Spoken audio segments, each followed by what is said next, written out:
Hello students, good morning. Welcome to the class of accountancy. Students, अब तक की videos में हमने जो भी चीज़ सॉल्व करी, जितने भी न्यूमेरिकल सॉल्व करे, इसमें हमें नेम ऑफ अकाउंट्स गिवन था। बस आपको नेचर और उसको डिक्रीज और इंक्रीज कौन सी साइड में करते हैं, बस इतना आपको मेंशन करना था।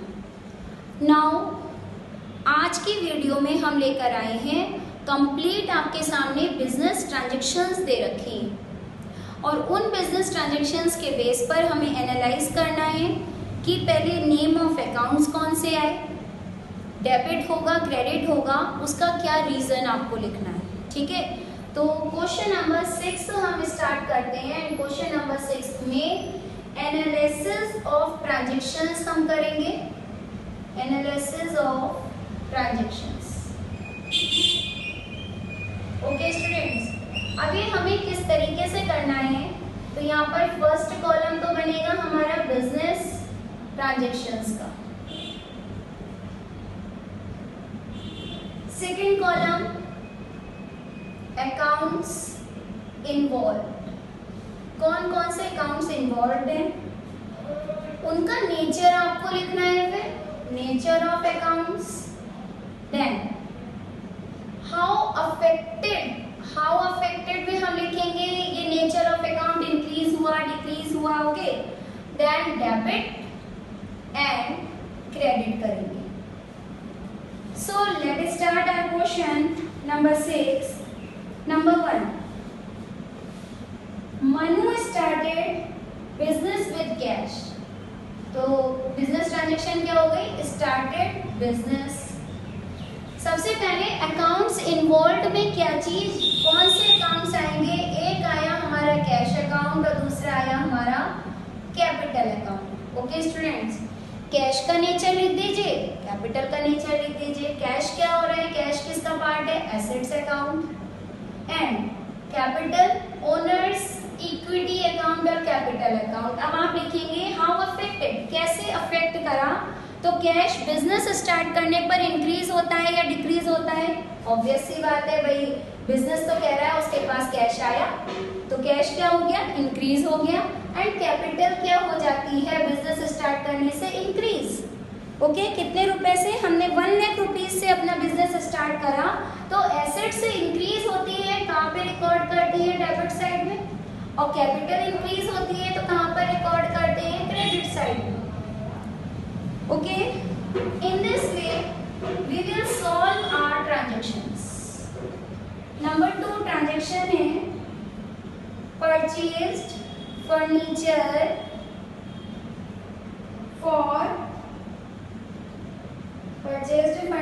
for cash.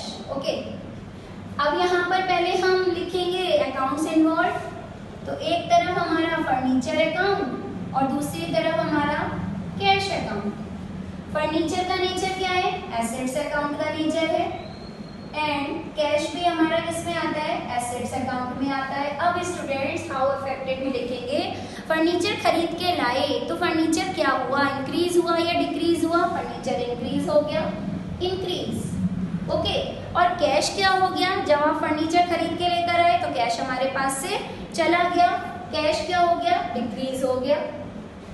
अब आप रिकॉर्ड कर दीजिए कि क्या चीज डेबिट करेंगे और कौन सी अमाउंट से हम कितना क्रेडिट करेंगे। एसेट्स इंक्रीज होती है डेबिट साइड से, तो फर्नीचर क्या हो गया, 20,000 से इंक्रीज हो गया। एंड एसेट्स क्या हो गई, कैश क्या हो गया, डिक्रीज हो गया। व्हेन एसेट्स डिक्रीज, तब हम रिकॉर्ड कहाँ करते हैं, क्रेडिट साइड में। 20,000 से हमारा कैश क्या हो गया, डिक्रीज हो गया। Okay, this transaction also done. Number 3, purchase goods on credit. हमने फ्रॉम अंशुल से माल खरीदा है। ठीक है, तो सबसे पहले अकाउंट्स इन्वॉल्व में, एक तो हमारा परचेज अकाउंट आ गया और दूसरा आ गया अंशुल, क्योंकि नाम आ गया फ्रॉम अंशुल से आपने गुड्स को उधार खरीदा, Anshul account. Now purchase account किसका नेचर होता है, एक्सपेंस अकाउंट का। माल खरीदा है आपने और अंशुल से खरीदा। अंशुल कौन है, अंशुल वो है जिससे आप उधार, to whom purchase goods on credit, हमने जिससे माल, या from whom we purchase goods on credit, हमने जिससे माल उधार खरीद के लेकर आए हैं और जिससे उधार खरीदते हैं वो हमारा क्या कहलाता है, लायबिलिटी। क्रेडिटर कहलाता है। क्रेडिटर लायबिलिटी अकाउंट का पार्ट है। अब एक्सपेंस क्या हो रहा है, एक्सपेंस इंक्रीज हो रहा है।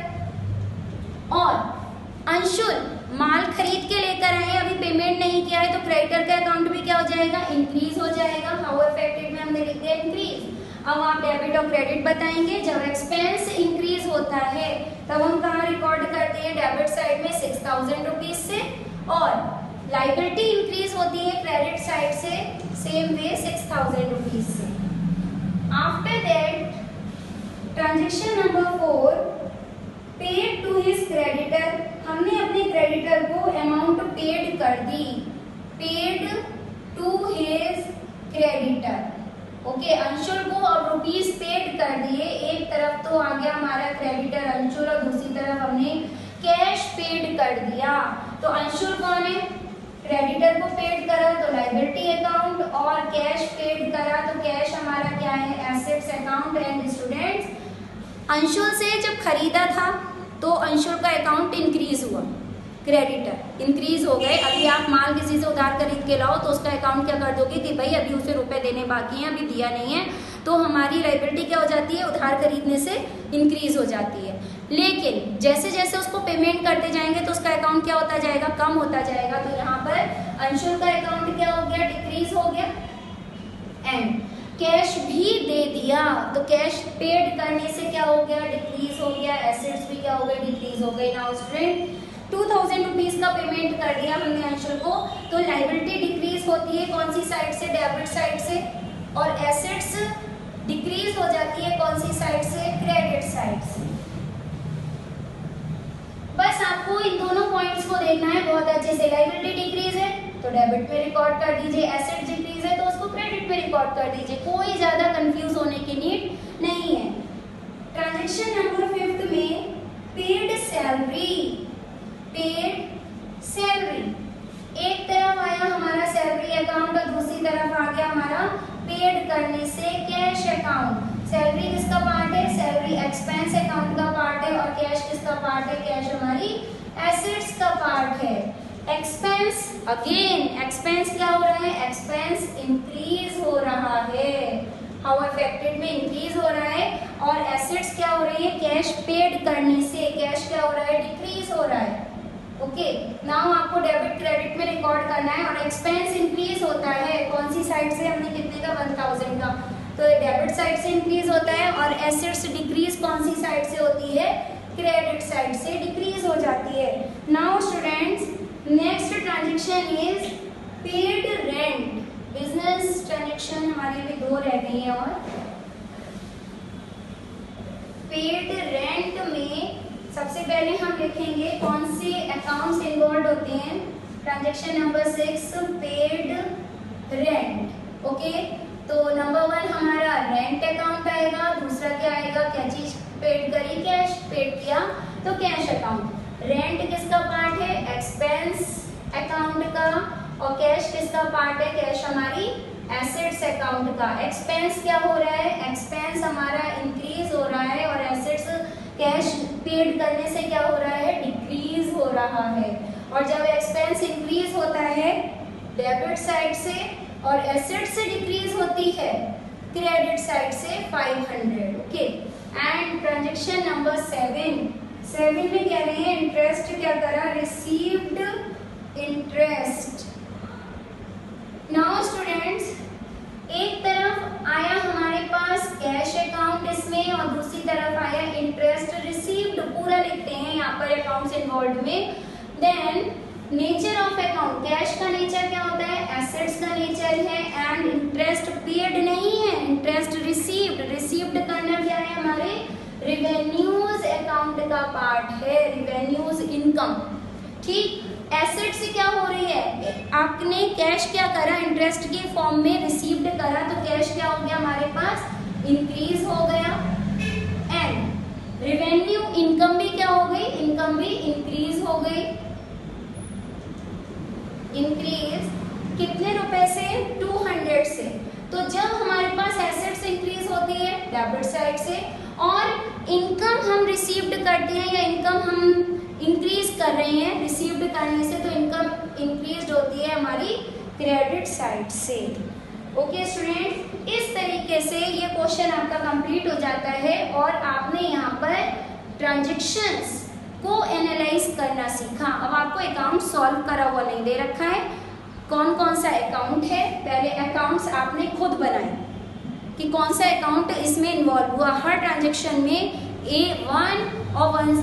टू और टू से ज़्यादा ही अकाउंट्स इन्वॉल्व होते हैं, ठीक है। तो यहाँ पर पहले अकाउंट्स इन्वॉल्व, देन उसका नेचर लिखा, फिर हाउ अफेक्टेड, इंक्रीज और डिक्रीज, आपको ये चीज़ सिखा चुके हैं।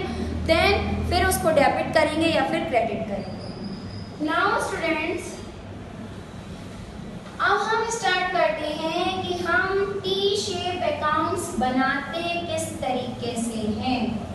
ओके, टी शेप अकाउंट्स में students question number 7, not question number 7, हम यहाँ पर करते हैं क्वेश्चन नंबर 11 स्टूडेंट्स। एंड इस क्वेश्चन में आपको 3 टाइप्स ऑफ अकाउंट्स बनाने हैं और टी शेप है, ठीक है। 1 इज कैश अकाउंट, ये भी टी शेप अकाउंट बनाएंगे आप, टी शेप में कैश का अकाउंट बनाना है। देन टी शेप में हमें डेटर अकाउंट बनाना है, debtors account. And T shape account हमें बनाना है क्रेडिटर्स अकाउंट। ओके, बहुत इजी है बेटे। टी शेप में आपको मैंने बताया टी शेप बनाते कैसे हैं, इस तरीके से टी बन गया ये आपका। ओके, दिस टाइप टी बन गया। देन स्टूडेंट्स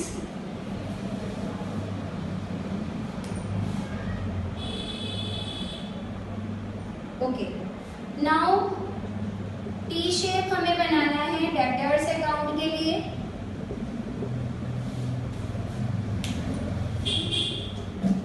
डेटर्स अकाउंट का हमने टी शेप बनाया, this one. And T shape हमें बनाना है अपने क्रेडिटर्स के लिए।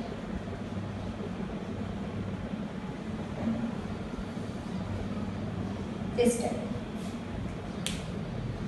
याद रखिएगा स्टूडेंट्स, जब टी शेप अकाउंट हम बनाएंगे तो उसमें आपने नेम ऑफ अकाउंट तो गिवन है कि भाई हमें कैश का बनाना है, डेटर का बनाना है, क्रेडिटर का बनाना है। आप जस्ट लाइक क्या करो, नेचर ऑफ अकाउंट पहले लिख लो, आपको बहुत इजी पड़ेगा इस तरीके से करने में।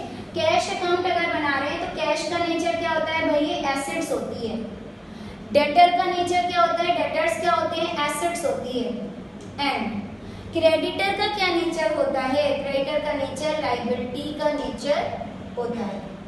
अब आप इसमें अपनी कन्वीनियंसी के लिए क्या लिख सकते हो कि एसेट्स इंक्रीज और डिक्रीज कौन सी साइड से होती है, ठीक है। तो हमारे पास एसेट्स इंक्रीज होती है, this one debit side increase and credit side से डिक्रीज हो जाती है। सेम वे डेटर्स की एसेट्स है, एसेट्स डेबिट साइड से इंक्रीज होता है और क्रेडिट साइड से डिक्रीज हो जाता है। And liability, liability credit side से इंक्रीज होती है और डेबिट साइड से डिक्रीज हो जाती है।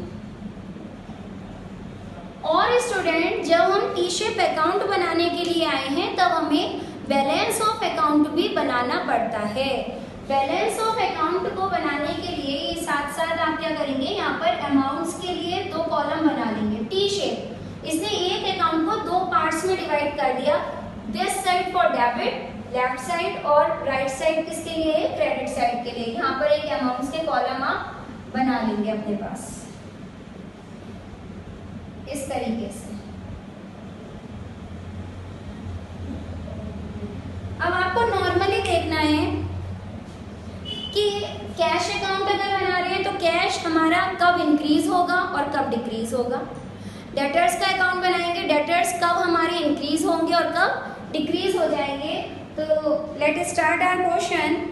फर्स्ट ट्रांजेक्शन दे रखी है, sold goods to Sanjay on credit. ध्यान से सुनिएगा, सोल्ड गुड्स माल को बेचा है संजय को ऑन क्रेडिट। तो संजय कौन है? संजय हमारा डेटर है।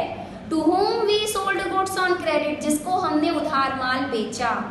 ना कैश इफेक्ट हुआ, क्रेडिटर से तो कोई मतलब ही नहीं है, सिर्फ एक सोहन जो डेटर है आपका वो अफेक्ट हुआ है और डेटर का अकाउंट आपको यहाँ पर बनाना है। तो यहाँ पर संजय को आपने इफेक्ट करा है, उसको माल बेचा 50,000 का। तो अभी संजय डेटर का अकाउंट क्या होगा? सोल्ड गुड्स ऑन क्रेडिट से इंक्रीज होगा या फिर डिक्रीज होगा? जिसको माल उधार माल बेचा आपने, तो जिसको उधार माल हमने सेल किया है उसका अकाउंट क्या हो जाएगा? इंक्रीज हो जाएगा। इंक्रीज को रिकॉर्ड करेंगे फर्स्ट ट्रांजेक्शन। 50,000 का माल आपने अभी बेचा है उधार, अभी कैश आया नहीं है। Next, sold goods to Mohan for cash. अब मोहन को हमने माल बेचा लेकिन उधार नहीं है, अब हमने इसको माल बेचा फॉर कैश। तो बेटे जो नाम आ रहा है ना वो नाम इफेक्ट करेगा। तो यहाँ पर हमने फॉर कैश बेचा है माल, तो मोहन से मतलब नहीं है, आपको कैश से मतलब है। और जब माल बेचोगे तो कैश क्या होगा? इंक्रीज होगा या डिक्रीज होगा? उधार माल बेचने से हमारे डेटर्स इंक्रीज हो जाते हैं और कैश माल बेचने से हमारा कैश इंक्रीज हो जाता है। सेकेंड ट्रांजेक्शन हमने नंबर नोट कर दिया और आपने 20,000 का माल बेचा तो कैश आपके पास आ गया। Then third transaction, purchase goods from Ram on credit. Student ध्यान से सुनिएगा, माल अब खरीदा है, अभी माल बेचा था, बेचने से डेटर्स इंक्रीज हो गए और अब उधार माल आप खरीद के लाए हो राम से ऑन क्रेडिट। ठीक है, तो राम से उधार माल खरीदा ऐसा बंदा जिससे आप from whom we purchase goods on credit, जिससे हम उधार माल खरीद के लाए हैं, तो वो हमारा किस में आ जाएगा? क्रेडिटर में। और उधार माल खरीदने से अभी क्रेडिटर क्या हुए? इंक्रीज हो गए। और इंक्रीज जब होता है तब हम कहाँ पे रिकॉर्ड करते हैं? लायबिलिटी है क्रेडिटर, और लायबिलिटी जब इंक्रीज होती है क्रेडिट साइड से 25,000 का माल आप खरीद के लेकर आए हैं। Then students, cash received from Sanjay. Sanjay से कैश रिसीव्ड करा। अब इसमें दो नाम आए, आप कैश का अकाउंट बना रहे हैं और संजय का अकाउंट, अपने डेटर्स का अकाउंट भी बना रहे हैं, तो दोनों में रिकॉर्डिंग करेंगे किस तरीके से? संजय से कैश आया तो कैश आने से कैश क्या हो गया? इंक्रीज हो गया। फोर्थ ट्रांजेक्शन, 19,000 का कैश आया और संजय ने कैश देने से क्या हो गया? फोर्थ ट्रांजेक्शन, संजय का अकाउंट क्या हो गया? डिक्रीज हो गया। एक तरफ एसेट्स बढ़ रही है, दूसरी तरफ एक एसेट्स डिक्रीज हो रही है। संजय ने 19,000 का कैश देकर अपने अकाउंट को कम कर दिया। Then goods returned by Sanjay. Sales return आपने एक नाम सुना है, रिटर्न इनवर्ड्स आपने एक नाम सुना है कि customer as per not their expectation, अगर गुड्स नहीं होता है तो कस्टमर माल को वापस कर देता है। ऐसा ही संजय ने करा, संजय ने कैश न देकर उसने माल वापस कर दिया, रिटर्न कर दिया माल 2,000 रुपीज़ का। तो सिर्फ संजय का अकाउंट इससे क्या हो गया? डिक्रीज हो गया, कम हो गया। नाउ पेड रेंट, अब रेंट हमने पेड कर दिया, हम रेंट का अकाउंट तो बना ही नहीं रहे हैं, हम सिर्फ कैश का अकाउंट बना रहे हैं। तो रेंट का अकाउंट बनाते तो रेंट में रिकॉर्ड करते, बट यहाँ पर रेंट पेड करने से हमारा कैश क्या हो गया? कम हो गया। 6 ट्रांजेक्शन 500 रुपीज़ का हमने कैश दे दिया। And cash paid to Ram, okay, cash paid to Ram, ध्यान से सुनिएगा, कैश दिया राम को, राम का अकाउंट भी बना रहे हैं और कैश का अकाउंट भी बना रहे हैं। कैश दिया हमने 7 ट्रांजेक्शन, कैश देने से क्या हो गया? कम हो गया। 15,000 का आपने कैश दे दिया और साथ ही साथ क्रेडिटर का अकाउंट भी क्या कर दिया? कम कर दिया। 7 ट्रांजेक्शन 15,000 का कैश दे दिया तो क्रेडिटर का अकाउंट कम हो गया। अब स्टूडेंट्स, किसी भी अकाउंट के बैलेंस को कैसे कैलकुलेट करते हैं, कैसे फाइंड आउट करते हैं? डेबिट और क्रेडिट साइड का हम क्या कर देते हैं? पहले टोटल करते हैं, ठीक है। अगर डेबिट साइड ज़्यादा आती है, if debit side is more than credit side, ठीक है, तब हमारा वो बैलेंस कहलाता है डेबिट बैलेंस। जो साइड ज़्यादा है उसी का बैलेंस उसके नाम से जाना जाता है। जस्ट लाइक यहाँ पर आपका 39,000 का बैलेंस आएगा, ठीक है। 39,000 का क्या आया, टोटल आया 39,000। 39,000 में से ये एक साथ इक्वल बैलेंस लिखते हैं हम 39,000 जो भी साइड ज्यादा होती है। तो यहाँ पर डेबिट साइड मोर है क्रेडिट साइड से, तो बैलेंस हमारा क्या कहलाएगा, डेबिट बैलेंस कहलाएगा। और बैलेंस हम निकाल के यहाँ पर रखेंगे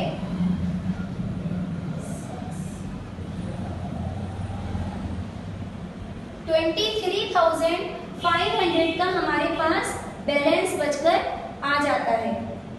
यस, तो ये बैलेंस क्या कहलाएगा, डेबिट बैलेंस। अब डेटर्स का अकाउंट का हमें बैलेंस निकालना है, तो आपको डेटर्स में दिखाई दे रहा है कि डेबिट बैलेंस ही ज्यादा आ रहा है। डेबिट बैलेंस 50,000 में से हमने 21,000 लेस करके हम क्या निकाल देंगे, बैलेंस निकाल देंगे। 9 और 2 11 और 9 23, 29,000 का क्या आ गया हमारे पास, डेबिट बैलेंस डेटर्स अकाउंट का आ गया। एंड स्टूडेंट्स, क्रेडिटर्स अकाउंट का बैलेंस निकालने के लिए 25,000 credit side is more than debit side, तो 25,000 में से अगर 15,000 लेस कर देंगे तो 10,000 का ये बैलेंस कहलाएगा credit balance. Okay students, thank you.